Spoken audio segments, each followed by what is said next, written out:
இன்றைக்கி நம்ம பார்க்க போகிற ரெசிபி பார்த்திங்க அப்படின்னா நல்ல ஒரு சூப்பரான டேஸ்ட்டில் புசு புசுன்னு பூரியும் அது தொட்டு சாப்பிட்ற மாதிரியான உருளைக்கிழங்கு மசாலாவும் ரெண்டுமே எப்படி செய்யலாங்கிறதா பார்க்கலாம்.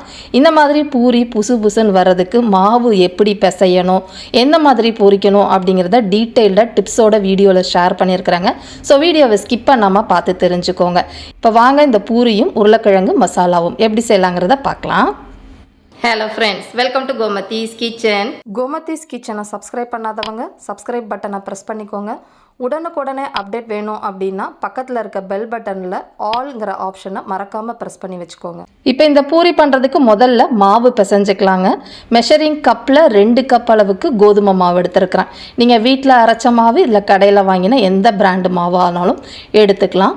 இப்போ இந்த 2 கப்பு மாவுக்கு 1லேருந்து 1.25 டீஸ்பூன் அளவுக்கு டேபிள் சால்ட்டு போட்டுட்டு இந்த உப்பு மாவில் நல்லா கலந்து வர்ற மாதிரி பரட்டி விடுங்க. இப்போ இந்த மாவு பிசைகிறதுக்குன்னு பார்த்திங்கன்னா பச்சை தண்ணி ஊற்றி தான் பிசைய போகிறோம். சுடு தண்ணியோ இல்லை வெதுன்னு தண்ணிலாம் ஊற்ற வேண்டாம். பச்சை தண்ணி ஊற்றி கொஞ்சம் கொஞ்சமாக நல்லா கெட்டியாக மாவு பிசைஞ்சுக்கணும். சப்பாத்திக்கு மாவு சாஃப்டாக இருக்கணும், பூரிக்கு நல்ல அழுத்தமாக மாவு பிசையணும். இப்போ நான் எடுத்த 2 கப்பு மாவுக்குன்னு பார்த்திங்கன்னா கிட்டத்தட்ட நமக்கு 1.25 கப்புக்கு கொஞ்சம் கூட தண்ணி தேவைப்பட்டிருக்கு. இது மாவுக்கு ஏற்ற மாதிரி மாறும். நான் அப்ராக்சிமேட்டாக உங்களுக்கு தண்ணியோட அளவு தான் சொல்லியிருக்கிறேன். இப்போ அந்த மாவு இந்த மாதிரி கெட்டியாக பிசைஞ்சதுக்கப்புறமா கொஞ்சம் நேரம் அடித்து பிசைஞ்சு விடுங்க. பூரி மாவை பொறுத்த வரைக்கும் ஊற வைக்கக்கூடாதுங்க. மாவு பிசைஞ்ச உடனே நம்ம பூரி பொரிக்க ஆரம்பிச்சிடணும். மாவு ஊற ஊற சம்டைம்ஸ் பூரி கொஞ்சம் எண்ணெய் குடித்த மாதிரி ஆகிடும்.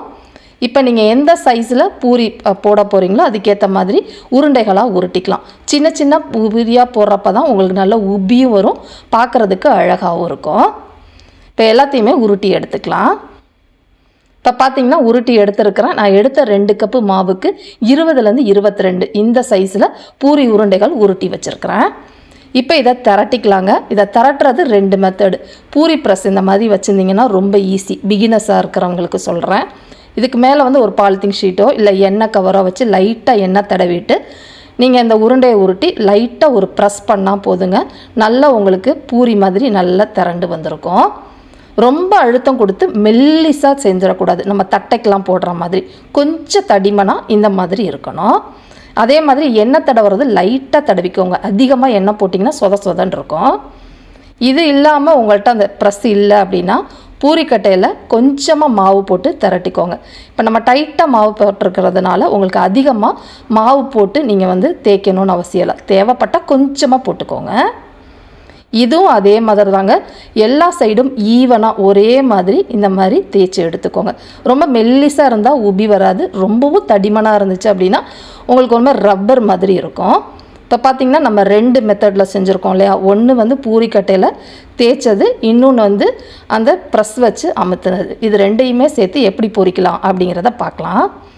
இப்போ இந்த பூரியை பொரிச்சுக்கலாங்க. எண்ணெய் நல்ல காய்ச்சலாக இருக்கும். மீடியம் தீயிலே எண்ணெய் காஞ்சிருக்கணும்.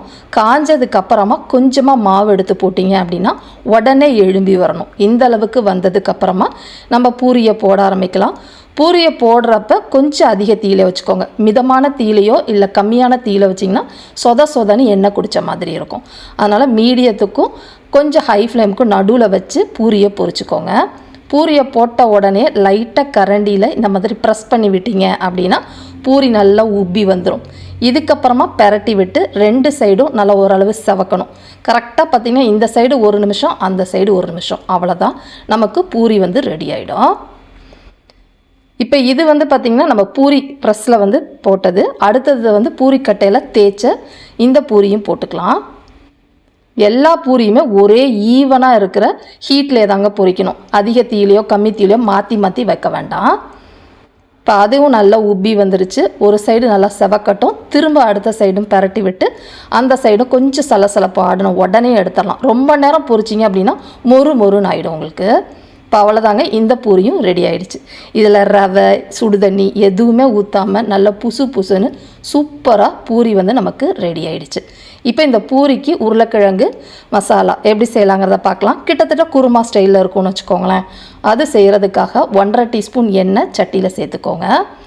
எண்ணெய் காஞ்சதுக்கப்புறமா இதை தாளிக்கிறதுக்காக ஹோல் கரம் மசாலா சேர்த்துருக்குறேன். பட்டை 1, 3 கிராம்பு, பச்சை ஏலக்காய், கொஞ்சமாக ஜாவித்திரி, அடுத்ததாக பார்த்திங்கன்னா ஒரு பிரிஞ்சி, கொஞ்சமாக கல்பாசி, ஒரு நட்சத்திர சோம்பு. நட்சத்திர சோம்பு பெருசாக இருந்தால் பாதி சேர்த்து நல்லா செவக்க விடுங்க. இந்த அளவுக்கு செவந்ததுக்கப்புறமா மீடியம் சைஸில் இருக்கிற பெரிய வெங்காயம் 2லேருந்து 3 பெரிய வெங்காயம் சேர்த்துக்கோங்க. இந்த உருளைக்கிழங்கு மசாலாவுக்கு பார்த்திங்கன்னா வெங்காயம் நிறைய போடுறப்ப டேஸ்ட் நல்லாயிருக்கும். நல்லா மெல்லிசாக நீளமாக நறுக்கி உதுத்து விட்டு சேர்த்துக்கோங்க. அடுத்ததாக இதுக்கு காரத்துக்கு ஏற்ற மாதிரி பச்சை மிளகாய், நான் 6 பச்சை மிளகாவை நறுக்கி சேர்த்துருக்குறேன். மிளகாய் காரத்துக்கு ஏற்ற மாதிரி அளவுகளை கூட குறைச்சி சேர்த்துக்கோங்க. கூடவே கொஞ்சமாக கருவேப்பிலை இலைகளையும் போட்டு இந்த வெங்காயம் நல்லா வேகிற அளவுக்கு வதக்கிக்கலாம். இப்போ இந்த வெங்காயம் வதங்கிக்கிட்டு இருக்கப்பே இந்த குருமாவுக்கு தேவையான அளவு உப்பு, 1 டீஸ்பூன் அளவுக்கு கல் உப்பு சேர்த்துருக்குறேன். டேபிள் சால்ட்டாக இருந்தாலும் 1 டீஸ்பூன் சேர்த்துக்கோங்க, சரியாக இருக்கும். உருளைக்கிழங்கு வேக வைக்கிறப்பையும் கொஞ்சமாக உப்பு சேர்த்துருக்குறேன். தேவைப்பட்டால் நம்ம பிறகு சேர்த்துக்கலாம். இப்போ பார்த்தீங்கன்னா வெங்காயம் நல்லா வெந்துருச்சு. செவக்க விட்டுறாதீங்க, இனிச்ச டேஸ்ட்டு வந்துடும். இந்த அளவுக்கு வெந்ததுக்கப்புறமா இதில் 1/2 டீஸ்பூன் அளவுக்கு இஞ்சி பூண்டு விழுது சேர்த்துக்கலாம். இப்போ இதோட பச்சை வாசனை போகிற அளவுக்கு நல்லா வதக்கி விட்டுக்கோங்க. இப்போ இதுவும் நல்லா வதங்கி இந்த அளவுக்கு வந்ததுக்கப்புறமா தக்காளி, மீடியம் சைஸில் இருக்கிற தக்காளி 1 தக்காளி சேர்த்துக்கோங்க. தக்காளி ரொம்ப ஜாஸ்தியாகவும் போட்டுற வேண்டாம். இப்போ இது வதங்கிக்கிட்டு இருக்கப்பே இதில் கொஞ்சமாக பச்சை பட்டாணி, ஃப்ரோசன் பச்சை பட்டாணி சேர்த்துருக்குறேன். இது ஏற்கனவே வேக வச்சு தாங்க ஃப்ரீசரில் வச்சுருப்பாங்க, அதனால் இதை அவிக்க வேண்டாம். சப்போஸ் நீங்கள் காஞ்சது அப்படின்னா 8 மணி நேரம் ஊற வச்சு குக்கரில் வேக வச்சதுக்கப்புறமா தான் சேர்க்கணும். ஃப்ரெஷ்ஷான பச்சை பட்டாணி அப்படின்னாலுமே குக்கரில் உருளைக்கிழங்கோட வேக வச்சுட்டு அப்புறமா சேர்த்துக்கோங்க. இப்போ இதெல்லாம் நல்லா கலந்ததுக்கப்புறமா கொஞ்சம் நேரம் மூடி வச்சு வேக விடுங்க. அந்த தக்காளி பச்சை பட்டாணிலாம் வெந்து வரட்டும். இப்போ அது வெந்துக்கிட்டு இருக்க சமயத்துக்குள்ளே ஒரு தேங்காய் விழுது அரைக்கணும், அதை ரெடி பண்ணிக்கலாம். அதுக்காக ஒரு மிக்சி ஜாரில் சின்ன மூடி தேங்காவை 1 மூடி, 3/4 கப்பு துருவின தேங்காய் சேர்த்துக்கோங்க. அடுத்ததாக இதில் பொட்டுக்கடலை 1 டேபிள் ஸ்பூன் அளவுக்கு சேர்த்துக்கிறேன். பொட்டுக்கடலை வேணாம் அப்படின்னா 3 முழு முந்திரி பருப்பு கூட சேர்த்துக்கலாம். அடுத்ததாக 1/2 டீஸ்பூன் அளவுக்கு சோம்பு சேர்த்துக்கோங்க. இப்போ இதை கொஞ்சமாக தண்ணி விட்டு நல்லா நைஸாக அரைச்சி எடுத்துகிட்டு வந்துடலாம். இப்போ பார்த்திங்கன்னா தேங்காய் விழுதும் நான் அரைச்சி எடுத்துகிட்டு வந்துட்டேன். கிட்டத்தட்ட 1/2 கப் அளவுக்கு தண்ணி ஊற்றி நல்லா நைஸாக இந்த மாதிரிக்கு அரைச்சி எடுத்துக்கோங்க.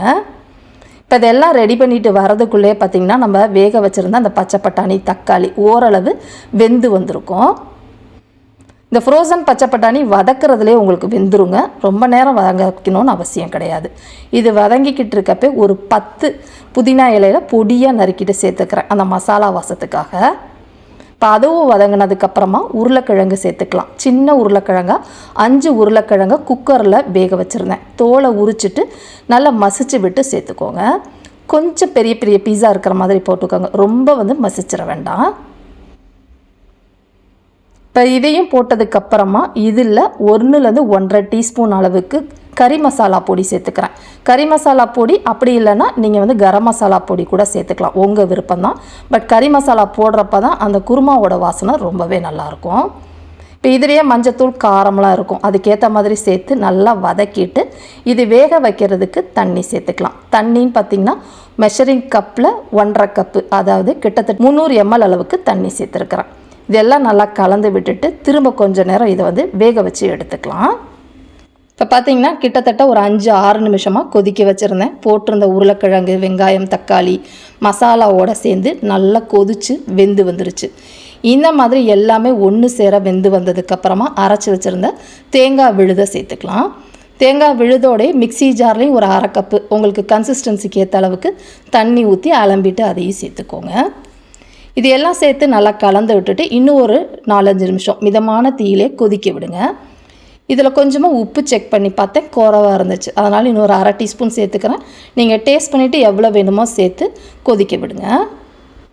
இப்போ பார்த்தீங்கன்னா 5 நிமிஷம் மீடியம் ஃப்ளேமில் கொதிக்க வச்சுருந்தேன். கடைசியாக பொடியாக நறுக்கின கொத்தமல்லி இலைகள் தாராளமாக சேர்த்து இப்போ இதெல்லாம் சேர்த்து நல்லா கலந்து விட்டுட்டு அடுப்பை ஆஃப் பண்ணிவிடுங்க. நல்லா ஒரு சூப்பரான டேஸ்ட்டில் உருளைக்கிழங்கு மசாலா, அதாவது உருளைக்கிழங்கு குருமா ரெடி ஆகிடுச்சு. இதை நீங்கள் பூரி, சப்பாத்தி, தோசையோட, பரோட்டாவோடலாம் வச்சு சாப்பிட்றதுக்கு ரொம்பவே நல்லாயிருக்கும். இதே மாதிரி அளவுகளோட இந்த பூரி குருமாவும் செஞ்சு பாருங்கள். செஞ்சு பார்த்துட்டு எப்படி இருக்குது அப்படிங்கிறத கமெண்ட் பண்ணுங்கள். வீடியோ பிடிச்சிருந்தாலும் கமெண்ட் பண்ணுங்கள், லைக் பண்ணுங்கள், ஷேர் பண்ணுங்கள். மறக்காமல் கோமதீஸ் கிச்சன் சேனலையும் சப்ஸ்கிரைப் பண்ணி வச்சுக்கோங்க. தேங்க்ஸ் ஃபார் வாட்சிங்.